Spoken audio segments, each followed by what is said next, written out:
r/ask Reddit. Which subculture annoys you the most? Dunno if this has already been stated, but I hate weed culture. I smoke, and I'm all for legalization and recreational use, but I hate trying to talk with heavy potheads or stoners about anything weed related.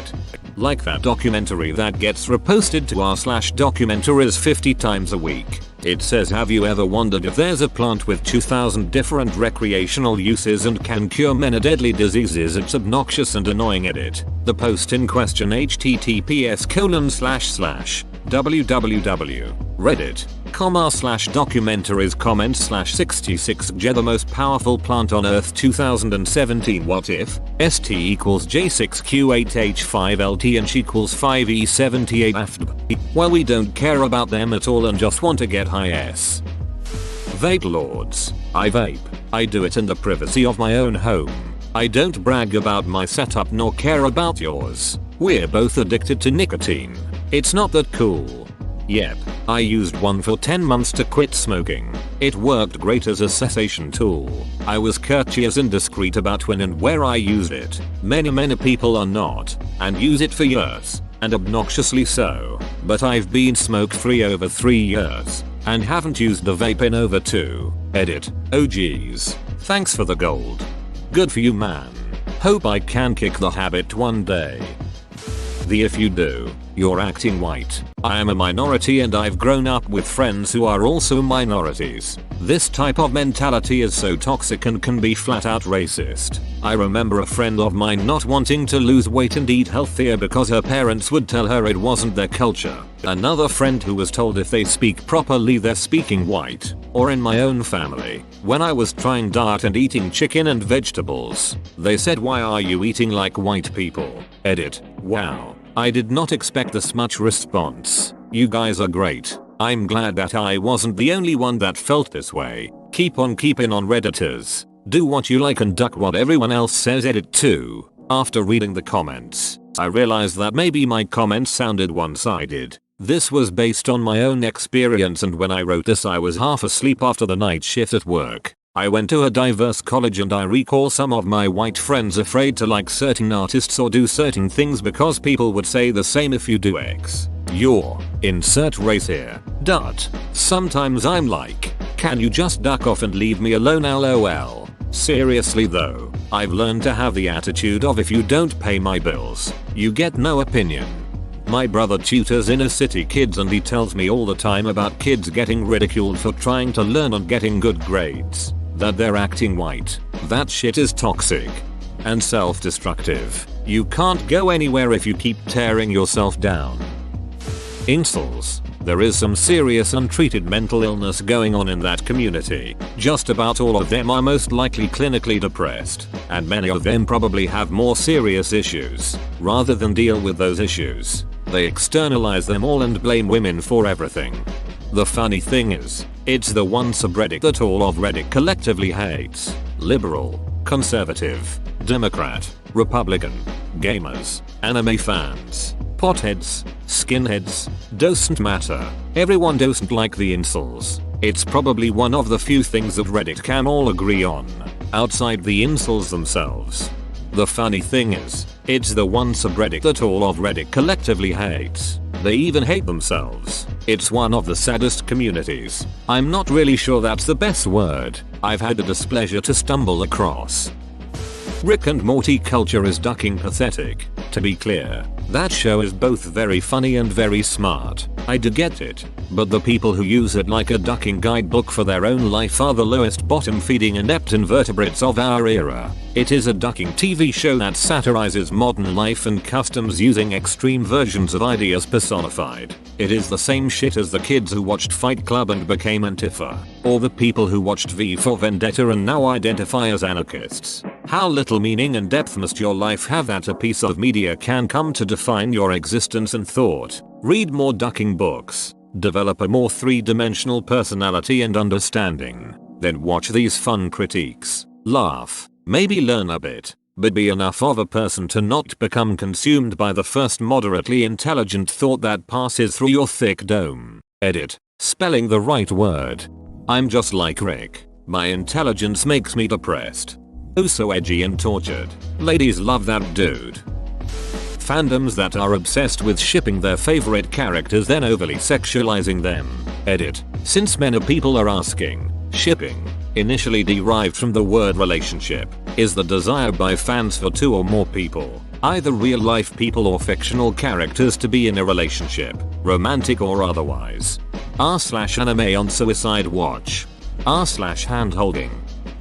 I'm not sure if it's the most, but there's a special place in my rage heart for anyone who has to describe music genres with 8 different adjectives. No, bro, this is different. This is new-core screecher metal. You're thinking of screecher metalcore. Nope, I live a Crayola 8-pack life and I don't have time for that shit in any capacity. I live a Crayola 8-pack livery, want to have some version of this carved onto my tombstone.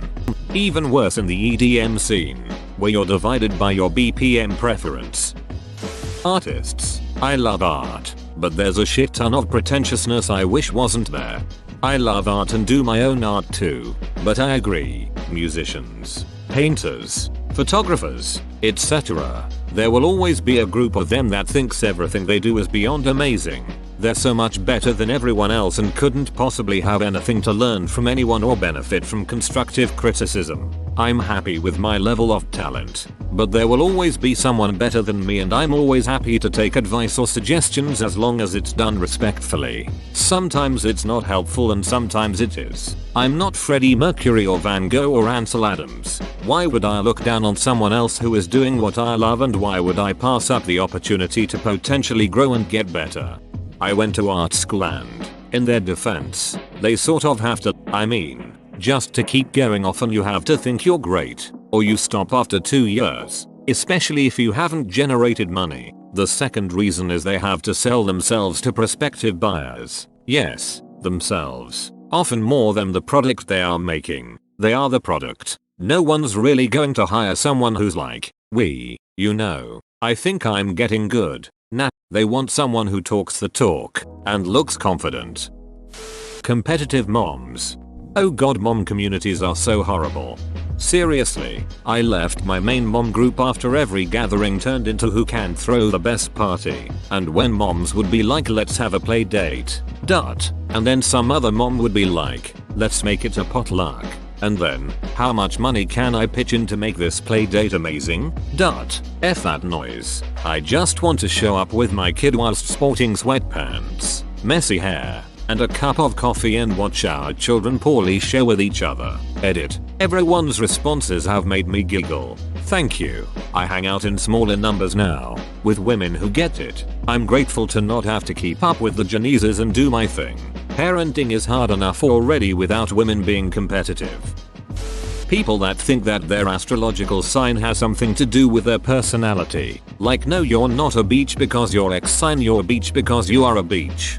When I was younger, people told me I was moody or wishy-washy or whatever because I'm a Gemini. This summer I found out that, while I am a Gemini, my real problem is that I'm bipolar.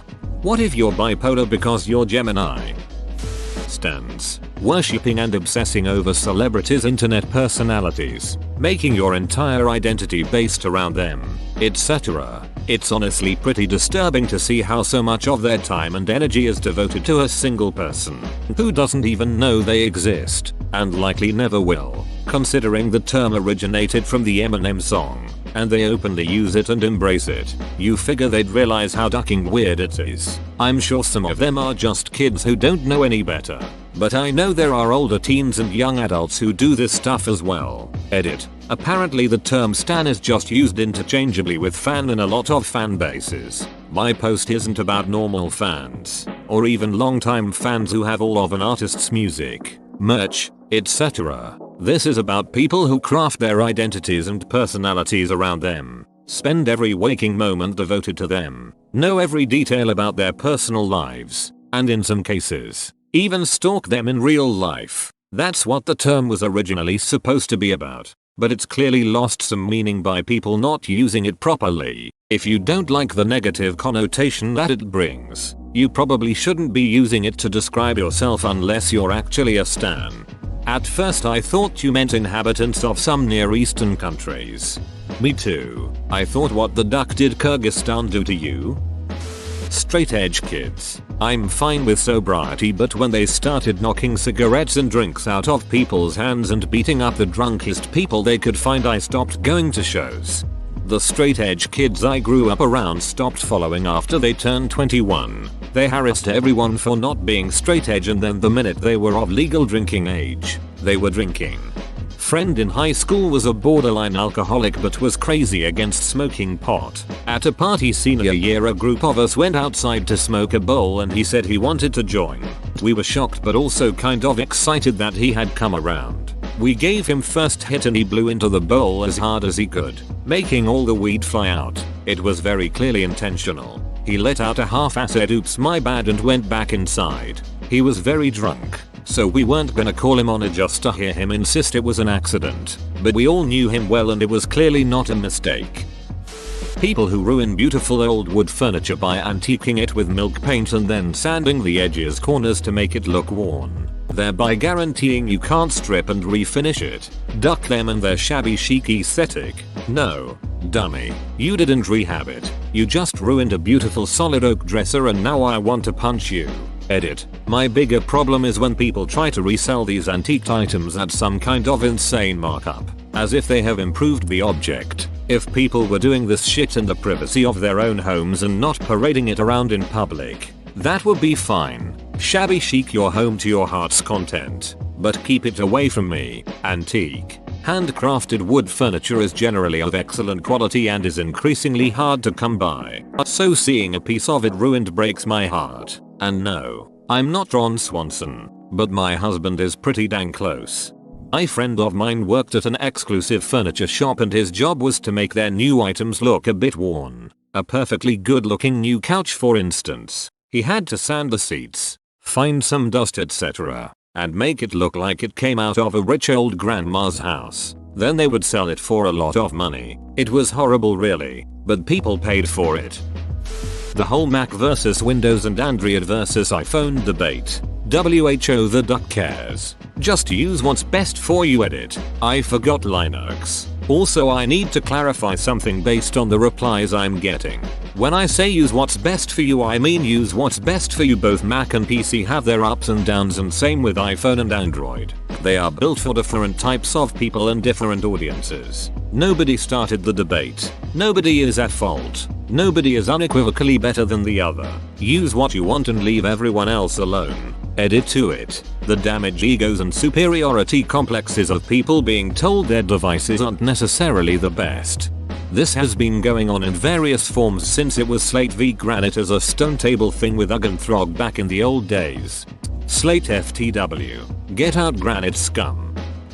A lot of stuff has already been mentioned, such as stoners, SJWs, anti-SJWs, anti-education Republicans, people who are way too into their fandoms, adulting, etc. But one that hasn't been mentioned that annoys the shit out of me is what I call gluten-free yoga types. They think they're better than you and think they have all of the answers to life based on their pseudoscience. Depressed? You should just practice mindfulness. Struggle with chronic illness? It's all of that gluten you're eating. Stressed out? Do some yoga. Having some trouble at work? Shove some kale up your ass. They live by the word of Dr. Oz, David Wolfe, Chris Carr, etc. There's a 50% chance they believe that veggies can cure cancer and that vaccines cause autism.